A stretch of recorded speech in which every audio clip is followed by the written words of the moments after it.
Well, good afternoon, Facebook Live from here, live, almost on the Wembley pitch, and we're going to be having a look at today's starting 11 for the semi-final. What a huge game, and what a fantastic game this is going to be, and discuss some of the key talking points. And with me, I've got Martin Blackburn from The Sun, and I've got Stu Brennan from the MEN as well. First of all, chaps, let's start by recounting that starting 11. So we've got Bravo back in net, the only change from Southampton.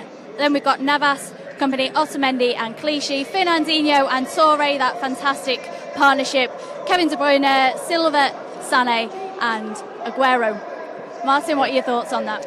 Well, I think, they played very well at Southampton, so it's no great surprise that he's gone with a very similar starting lineup. I think, one or two City fans might have been hoping that Gabriel Jesus, might have sneaked into the 18, given what the manager said on Friday, but he's not quite made it, and the form that Aguero's been in, you can't really blame the manager for trusting Sergio to get him the goals that they need this afternoon, and I do think there are goals in it for City. Pep threw us an absolute red herring in that press conference, didn't he, saying he might be available? A little bit, yeah. I mean, he's been, from such a serious injury, it would have been something of a miracle if he'd made it for this one, but by the sounds of it, he has got back quicker than he was expecting to, and I don't think it'll be too long before City see him again. Maybe Middlesbrough next week.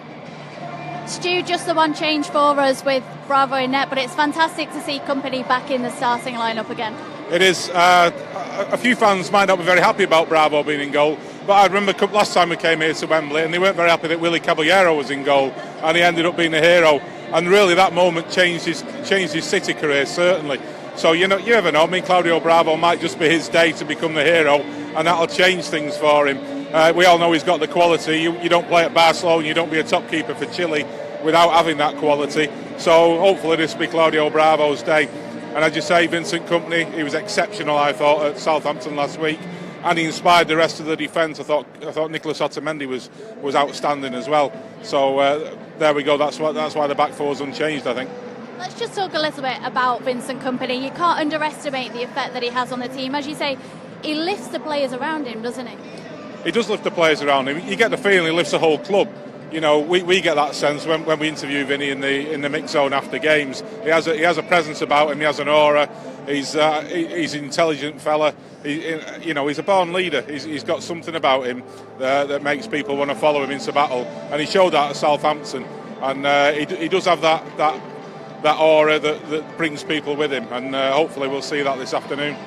Martin, I think it's fair to say that when we get Vincent Kompany, when he's fit and ready to go, he still is one of the best centre-backs in the world. He is, Kelly, yeah, and I think that I think about that game at Monaco that they got back into and then gave it away at the end. I think if Vincent had been playing in that game, they'd have closed the game out quite comfortably. And I know there was a few of the City hierarchy, if you like, who were ruined the fact that Kompany didn't play there in Monaco.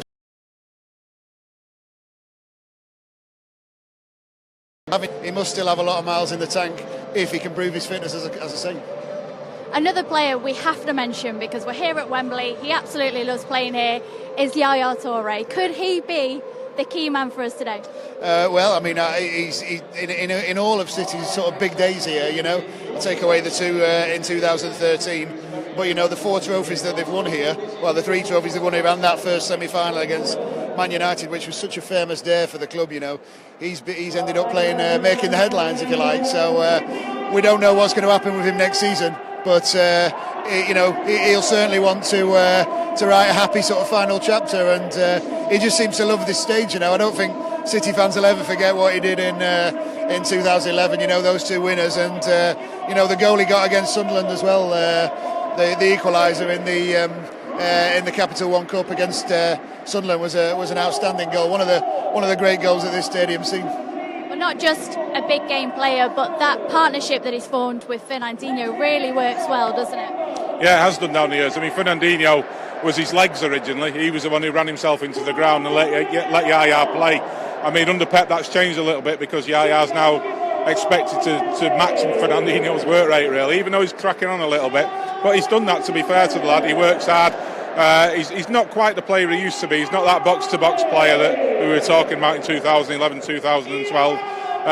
But he's still so important. I mean, he came on at half-time against Arsenal at the Emirates, And I think Pep said that's because we needed more passes, and that's what he gives you. He gives you control of games. He passes the ball, he makes himself available, and that is his true worth. Everyone will remember him for the great goals that he's scored and the big moments, but that for me is what has made him such a great player for City. He does the simple things absolutely brilliantly, and not a lot of players can do that. Do you see him playing more of a defensive role than today? As you say, he's not quite the same box-to-box midfielder. I don't think it'll be a defensive role. He'll be linking up the defence and the attack, which he'll be the pivot. He'll be the one that all the play goes through. He will be expected to do some defending. I mean that's why he's been named alongside Fernandinho. They'll both be there to try and stop Arsenal getting at that back four. But he'll be the man who'll get hold of the ball, calm things down, control the game, dictate the pace of the game. That's what he does brilliantly. We were just having a little look at the Arsenal team before we came on air. We were surprised to see that they've gone again with three at the back. Now that is a real opportunity for our front three and Aguero. Yeah. I mean, they played it reasonably well at Middlesbrough on Monday night, and they ended up winning 2-1. But I think that playing it at Middlesbrough against they're one of the lowest scoring teams in the league, and playing it against City are two very different things, And one of the centre halves is Rob Holding, who hasn't played very much at all. Since he moved from Bolton, and this is a big one for him. So the sort of form that Aguero's in, sort of form that Sané and Sterling, I think they'll fancy themselves to score some goals today, City. We'll just see whether City can keep them out at the other end as well. You picked up on it there. I was going to say, I think Sané in particular will be licking his lips at that prospect.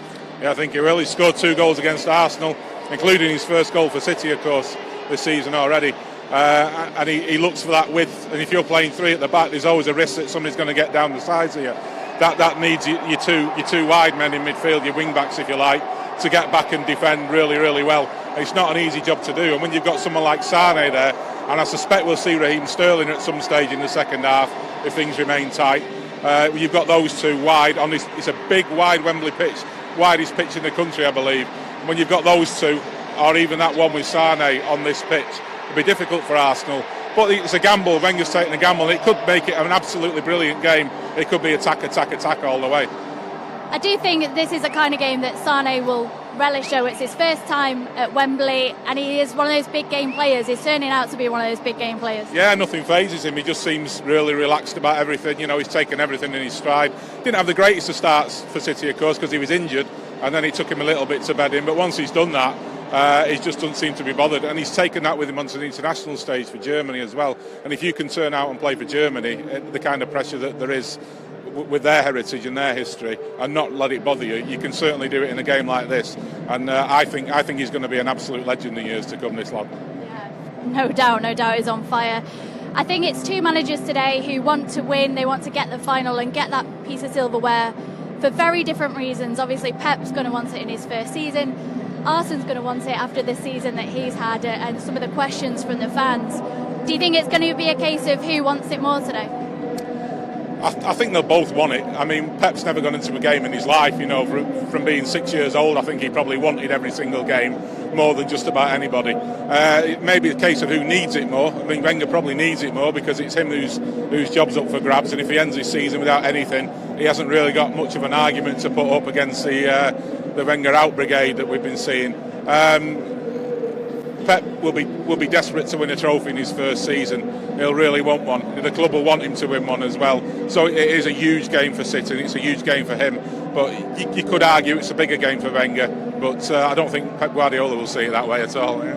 Would you agree with that one, Martin? More pressure perhaps on them? I think, Kelly, whatever happens really, Pep's going to be in charge of City next season, isn't he? I think there's still a big question mark over Wenger, whether he'll be here or not. I've heard some sort of Arsenal players saying that whether he wins the FA Cup or not shouldn't really make any difference because they should be up there challenging for the title, and they're not.